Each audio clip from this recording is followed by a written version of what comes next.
मेरे साथ मैं वकील हूं। दोस्तों, कई बार कुछ ऐसी खबरें सामने आ जाती हैं जिसके बाद ये लगने लगता है, ये समझ में आता है कि अगर आप ताकतवर हैं, अगर आप सत्ता में हैं, अगर आप कोई बड़े अफसर हैं, कोई बड़े अधिकारी हैं, तो वही माना जाएगा जो आप कहेंगे। जो मेरठ में जो कुछ भी हुआ वो कोई सामान्य घटना नहीं है। बहुजन समाज की उस लड़की के साथ जिस तरीके से कांड हुआ वो सामान्य घटना नहीं है। और उसके बाद जब उसका परिवार और उसके समर्थन में तमाम सारे जिन लोगों ने प्रोटेस्ट किया, प्रदर्शन किया और उनके साथ जो सलूक मेरठ पुलिस ने किया, वो अब सवालों के घेरे में है कि क्या उत्तर प्रदेश की पुलिस, उत्तर प्रदेश के अधिकारी, मेरठ के एसएसपी, मेरठ का प्रशासन क्या अपने आप को जिल्ले इलाही समझ बैठा है क्या? क्योंकि कानून व्यवस्था दुरुस्त रखने की आड़ में किस तरीके से लाठियां भांजी गई, किस तरीके से बदतमीजी, बदसलूकी की गई, वो कैमरों के सामने है। आज के इस वीडियो में मैं उस महापाप की ही इनसाइड स्टोरी आपको बताने जा रहा हूं कि दरअसल हुआ क्या, खेल किस तरीके से हुए, इन्वेस्टिगेशन किस तरीके से, हत्या के मामले की इन्वेस्टिगेशन किस तरीके से चोरी के मामले जैसे की गई। मतलब इतने बड़े सनसनीखेज और संवेदनशील मामले को उत्तर प्रदेश के पुलिस ने बेहद घटिया तरीके से इन्वेस्टिगेट किया और इन्वेस्टिगेट करने के लिए दिया गया यह केस एक अंडर ट्रेनी सीओ को। ऐसा कहा जा रहा है, ऐसी खबरें निकल के सामने आ रही। अभी मैं आपको पूरी कहानी बताता हूं, लेकिन सबसे पहले मैं आपको वो तस्वीरें दिखाना चाहता हूं, पुलिस का वो सियाह चेहरा आपको दिखाना चाहता हूं, एसएसपी अविनाश पांडे का। हालांकि जो कृत्य यहां पर किया गया है वो पुलिस मैनुअल, इनको जो ट्रेनिंग मिलती है उसके हिसाब से कहीं से भी जस्टिफाई नहीं है, लेकिन पुलिस वही एंगल हाईलाइट कर रही है जिसमें रवि गौतम को अपराधी माना गया है, जिसमें यह बताया गया कि रवि गौतम गौतम बुद्ध नगर से आया, लेकिन दूसरा पहलू बताया ही नहीं जा रहा है। उस पर भी चर्चा करेंगे। सबसे पहले कुछ तस्वीरें दिखाता हूं कि क्या कुछ हुआ रवि गौतम के साथ, फिर आऊंगा परिवार के साथ कितनी ज्यादती हुई, मामला क्या था, उस लड़की का मामला पूरा क्या था, क्या सच में जो दिख रहा है वैसा ही था, सब कुछ बताने जा रहा हूं। मेरठ के कई पत्रकारों से बातचीत के आधार पर मैं ये पूरा वीडियो आपके सामने लेकर के आ रहा हूं। सबसे पहले इस वीडियो को देखिए, ये वीडियो सबसे ज्यादा चर्चा का विषय है। ये देखिए, ये अविनाश पांडे गए और वो व्यक्ति रवि गौतम जिसका नाम बताया जा रहा है, जिसको पहले से ही ये अपराधी बता रहे हैं, मुकदमों को पहले से जो दर्ज है उनको हाईलाइट किया जा रहा है। तो एसएसपी अविनाश पांडे जाते हैं और वहां पर सीधे तौर पर जब सैकड़ों कैमरे चल रहे होते हैं और आपको पता है कि मामला बहुजन समाज से जुड़ा हुआ है और आप इस तरीके से जा करके बड़ी बेरहमी से किसी ऐसे शख्स को पीटते हैं जो प्रोटेस्ट में भी था और बताया जा रहा है कि वो वकील भी है, तो ऐसा लग रहा है कि एसएसपी महोदय अपनी पर्सनल खुन्नस निकाल रहे हैं। सिंघम बनने के चक्कर में उत्तर प्रदेश पुलिस अपना दायित्व दरअसल भूल जाती है। आरोप तो ये भी लग रहे हैं, कई बार तो कई मामलों में ऐसा देखा जाता है कि अगर कोई बहुजन समाज का, दलित, शोषित, वंचित, पीड़ित वर्ग का कोई शख्स पहुंच जाता है थाने में, चौकी में, अधिकारियों के सामने, तो उसके साथ ऐसा बिहेव किया जाता है जैसे साहब जिल्लेलाही हैं और साहब जनता की सेवा के लिए नहीं, पब्लिक की सेवा के लिए नहीं, पब्लिक सर्वेंट नहीं है, जनता उनकी सर्वेंट है, उस तरीके से पेश आते हैं। तो आप सोचिए कि अधिकारी जब दर्जनों मोबाइल में कैद हो रहे हैं और उसके बावजूद बेरहमी से पीट दिया जाए पुलिस वैन के भीतर, तो किस तरीके से बेखौफियत होती होगी ऐसे लोगों में, ये आप इस बात का अंदाजा सहज लगा सकते हैं। और अविनाश पांडे ये कृत्य करते हुए देखे गए। यही बात थी और पुलिस वैन में ही रवि गौतम फांसी लगाने के लिए एक तरीके से आगे बढ़ गए। आनन फानन में बचाने की कोशिश भी हुई, उसका वीडियो ये भी देख लीजिए जरा। देखिए, ये वैन के भीतर जब रवि गौतम फंदा लगा रहे थे उस वक्त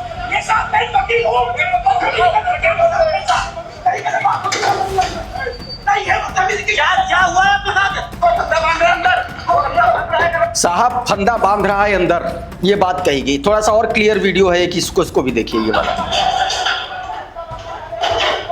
रवि गौतम कह रहे हैं कि मेरे साथ बदतमीजी हुई है और मैं मरूंगा। मेरठ के एसएसपी अविनाश पांडे ने बदतमीजी की, मारपीट की, ये हर जगह प्रचलित है। और मैं ये बात क्यों कह रहा हूं, और तमाम सारे लोगों पर एफआईआर दर्ज हुई, कुछ लोग जो है गिरफ्तार भी किए गए, जेल भी भेजे गए, लेकिन इन सब में मूल मुद्दे का क्या हुआ? अच्छा, ये प्रोटेस्ट की भी तस्वीरें देखिए, फिर पूरी असली कहानी पर आता हूं। देखिए जरा,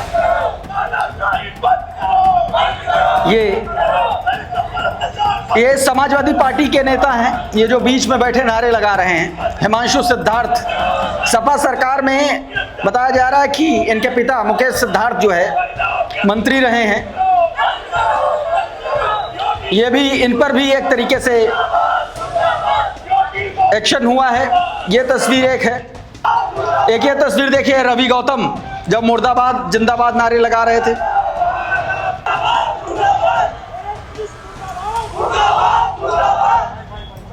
और मेरठ पुलिस मुर्दाबाद क्यों हो रहा है वो मैं आपको बताऊंगा, लेकिन उससे पहले एक और ये तस्वीर देखिए, जब पुलिस ने लाठीचार्ज किया। सचिन गुप्ता ने ये ट्वीट किया और पुलिस ने किस तरीके से वहां पर भगदड़ मची। बहुत सारी महिलाएं थी, देखिए किस तरीके से वहां पर लात घूसे चले हैं, धक्का दिया गया है, धकियाया गया है। ये देखिए, ये लोग धरना दे रहे थे, प्रदर्शन कर रहे थे। प्रदर्शन इस बात को लेकर के कर रहे थे कि इनका ये कहना था कि इसमें जो आरोपी है, जिसको अरेस्ट किया गया है, उसके अलावा उसके परिवार वालों को भी अरेस्ट किया जाए। अब ये बात क्यों कही जा रही है, इसका खेल मैं आपको भी समझाता हूं। यह घटना दोस्तों मई महीने की बताई जा रही है। जो बातचीत के आधार पर जो मुझे जानकारी हासिल हुई वो मैं आपको बताने की कोशिश करता हूं। यह घटना जो है मई महीने की बताई जा रही है। 15 मई के आसपास जो है ये छात्रा थी, गायब हुई है। ग्रेजुएशन की छात्रा थी और ये कॉलेज बता रहे थे, कॉलेज जा गई थी, एग्जाम देने कहीं गई थी और वहां पर जो है इसको जो है अगवा किया गया। एक तरीके से वहां से ये गायब हुई। एमए की छात्रा बताई जा रही है, एग्जाम देने जा रही थी। अच्छा, कुछ खबरें ये भी हैं, कुछ लोगों का ये भी कहना है, जो वहाँ के जो स्थानीय पत्रकार हैं, जो उनका मानना है कि इस लड़की का उस लड़के के साथ प्रेम प्रसंग था। ये दावा है, ये कहा जा रहा है। लड़का जाट समाज से था और लड़की जाटो समाज से है। कहा यह जा रहा था कि परिवार वालों को यह बात पसंद नहीं आई और परिवार वालों के दबाव, या कुछ लोग ये भी कह रहे हैं कि लड़की को एक तरीके से भी बहुत ज़्यादा पसंद नहीं था। उसके बाद जब लड़के ने दबाव बनाया शादी वादी को लेकर के, तो इन लोगों ने, लड़की पक्ष ने छेड़छाड़ की, जो है एफआईआर दर्ज करा दी। एफआईआर का जो मामला था वो धीरे धीरे सेटल हो गया, किसी तरीके से मामला सेटल डाउन हुआ। आपस में लोगों ने बैठ करके सुलझा लिया। कुछ कंपनसेशन की भी बात कही जा रही है, कुछ ऐसे आरोप लगाए जा रहे हैं लड़के पक्ष की तरफ से। तो यह मामला था, लेकिन फिर लड़की गायब हो जाती है और फिर अचानक से जब पुलिस इस मामले में इन्वेस्टिगेट करती है तो लड़के और लड़की की जो लोकेशन है वो एक ही जगह मिलती है। मतलब कि सेम जगह पर लड़के को गिरफ्तार किया जाता है, फिर लड़की की लाश बरामद की जाती है। लड़की को बुरी तरीके से हत्या किया गया था। मतलब आप समझिए कि पहले उसको गला घोट करके मारा गया, फिर उसके बाद उसको केमिकल से जला दिया गया। इस तरीके की खबरें निकल के सामने आती हैं। तो ये पूरी घटना थी। अब यहां से शुरू होता है पुलिस का एंगल। इस मामले की जो जांच कर रहे हैं मैडम है, महिला है जो जांच कर रही हैं, उनका नाम जो बताया जा रहा है दोस्तों वो है सौम्या अस्थाना। एक ऑडियो आपने सुना होगा, अभी कुछ दिन पहले इनका वायरल हुआ था, जिसमें ये कह रही थी कि पत्रकारों का प्रवेश वर्जित है और पत्रकारों को लेकर के ये बातचीत हो रही थी। कोई भी पत्रकार वीडियोग्राफी नहीं करेगा, ऐसे अंदर नहीं आएगा, ये तमाम सारी बातें कही जा रही थी। सुनिए जरा, यही उनका वीडियो है। और ये जो सौम्या अस्थाना है, इन्हीं के पास यही इस केस की इन्वेस्टिगेटिव ऑफिसर हैं, आईओ हैं। ये पहले वीडियो देखिए, पहले इनका ऑडियो सुनिए। ये ऑडियो बताया जा रहा, कथित तौर पर ये ऑडियो इनका वायरल हुआ था। सभी थाने ध्यान दें, किसी भी थाने के अंदर किसी पत्रकार द्वारा अगर वीडियोग्राफी की जाती है तत्काल मुकदमा लिखवाएं। थाना टीपी नगर में शायद अभी कोई प्रकरण चल रहा है, मैंने उसको बता दिया है कि अगर आप मुझे थाने के अंदर दिख गए तो मैं ये कार्रवाई करवा दूंगी। तो थाने पे जो फोर्स है, जो पहरा खड़ा, उनको भी ये चीज़ ब्रीफ कर दिया जाए, किसी हालत में मेरे किसी थाने के अंदर कोई वीडियोग्राफी किसी पत्रकार द्वारा नहीं की जाएगी। अगर ऐसा होता है तो उस दिन के जो डे ऑफिसर है उनकी और थाना प्रभारी से भी फिर मैं बात करूंगी। तो अब ये घटना हुई थी और उसके बाद कहने वाले तो ये भी कहते, ये भी सवाल उठाते हैं कि इस तरीके से अफसरों को इतना संवेदनशील केस कैसे मिल गया, किसकी रिकमेंडेशन पर मिल गया, इस पर भी खैर सवाल उठ रहे हैं। वो अंदरूनी विभाग का मसला है, उस पर नहीं जाते हैं। लेकिन एक जो बयान आया प्रेस कॉन्फ्रेंस में जो डीआईजी कलानिधि नैथानी ने दिया इस केस को लेकर के, वो बहुत आश्चर्यजनक था। कलानिधि नैथानी डीआईजी हैं और उन्होंने एक बयान दिया। उन्होंने कहा कि मुकदमे की, मतलब इस हत्या के मुकदमे की पुलिस ने ऐसे विवेचना की जैसे मानो किसी चोरी के केस की विवेचना की जाती है। बताया जाता है कि सौम्या अस्थाना जो है वो अंडर ट्रेनी है, सीओ हैं। अब सवाल यह उठता है कि अगर इनसे इस तरीके की विवेचना इन्होंने की है तो फिर हश्र तो यही होना था। और उसके बाद परिवार वाले, लड़की के परिवार वाले लगातार लड़कों के परिवार वालों को भी शामिल करने का दबाव बना रही थी, जेल भेजने की बात कर रही थी। बाद में 2 लोगों की गिरफ्तारी जोड़ी गई, उनको गिरफ्तार किया गया। एक तो जिस खेत में उस लड़की की लाश मिली थी उस खेत मालिक को, और दूसरा जो लड़का जेल भेजा गया, जो मुख्य आरोपी है, मुख्य अभियुक्त है, वो उसके भाई को। तो धाराएं ऐसी हल्की लगाई कि कोर्ट पहुंचते पहुंचते ही लड़के का भाई जो है कोर्ट से ही बरी हो गया, जेल नहीं गया वो। तो इस तरीके से इस मामले की जांच हुई।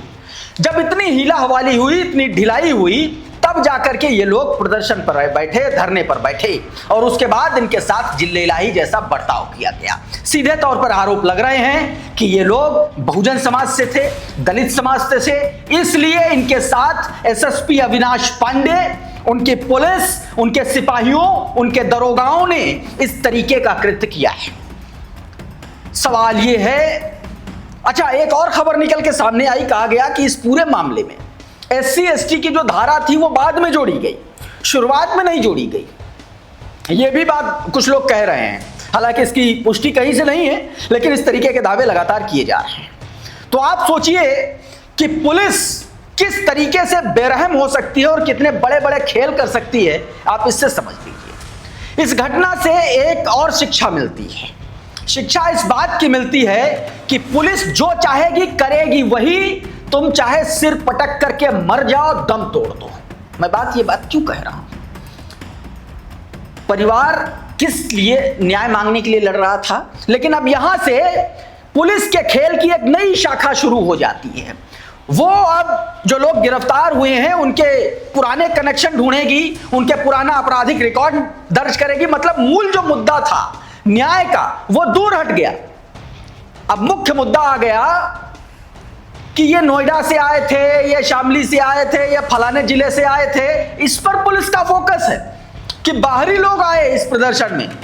सबसे बड़ा सवाल ये है कि पुलिस ने जांच क्यों नहीं की, और आपका डीआईजी ये क्यों कह रहा है कि जांच हत्या के मामले की ऐसे हुई जैसे चोरी का मामला हो। तो सवाल यहीं से खड़े होते हैं। पर्देदारी कुछ भी हो, कहने वाले तो ये भी कहते हैं कि बहुत सारे ऐसे लोग भी हैं जिनके कनेक्शन आरएसएस तक जुड़े हैं, रिश्तेदारी में आरएसएस के लोग हैं, ये भी कहा जाता है। बहुत सारे लोग, ये ऐसी चर्चाएं चल रही हैं। बड़े बड़े भाजपा के सांसदों के रिश्तेदार बने हुए बैठे हुए हैं कुछ लोग। तो डर किस बात का होगा? किसी को भी किसी भी तरीके के, किसी भी तरह से कोई भी एक्शन हो सकता है। अब चूंकि पुलिस का मामला है, जांच होगी, लेकिन जांच से पहले इस तरीके का व्यवहार लगातार सवालों के घेरे में है, और तमाम सारे जो बहुजन संगठन हैं वो जबरदस्त तरीके से इसकी मुखालफत कर रहे हैं। इस वीडियो में बहरहाल इतना ही। बहुत बहुत शुक्रिया, बहुत बहुत धन्यवाद। आप जुड़े रहिए आपके अपने चैनल खुदरंग के साथ। नमस्कार।